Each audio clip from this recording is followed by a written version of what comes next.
if I wasn't a professional bodybuilder, I wouldn't. I would, if I had not continued with my professional bodybuilding career at that point, that critical point where I went to Night of Champions, I wouldn't have taken steroids after. I would have stopped. Right. You know, and also there's a psychological side to it, a psychological addiction, perhaps to steroids. It may be more than psychological. Maybe it's slightly physical as well. But a lot of people get into this sport because of insecurity, because they don't feel good, and then they want to build up, to feel stronger, to feel more powerful.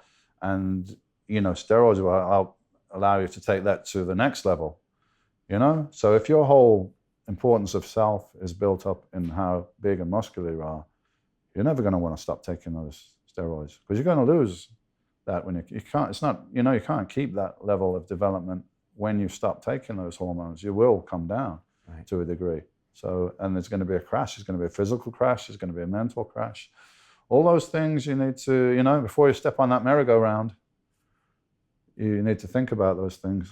Did you stop right away in 97? Did you scale back? I mean, do you think... You know what I did? Like, my normal, typical approach is black and white. So I actually just pretty much stopped, which was not the wisest decision. Right. You know, my testosterone levels were very low.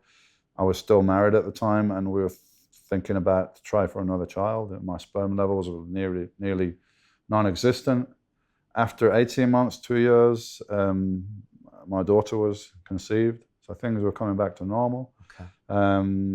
But I was 36, 37, and my testosterone did not come back in the normal healthy range. It was suppressed. It was somewhat under. So at that point, I decided to take testosterone replacement, which if I hadn't taken steroids, maybe I wouldn't have had to take that, or maybe it would have been later or so on. So, you know, there was some long-term implications in that it shut down my own production. Okay. Do you still take replacement? Yeah, I take, and probably most people as they get middle-aged, it's actually better for your health to keep it in that range than to have low health. That's what they're finding now.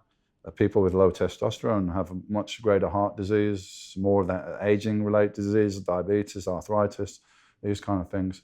Actually, one of the guys that is, you know, kind of promoting the male hormone replacement is from Birmingham.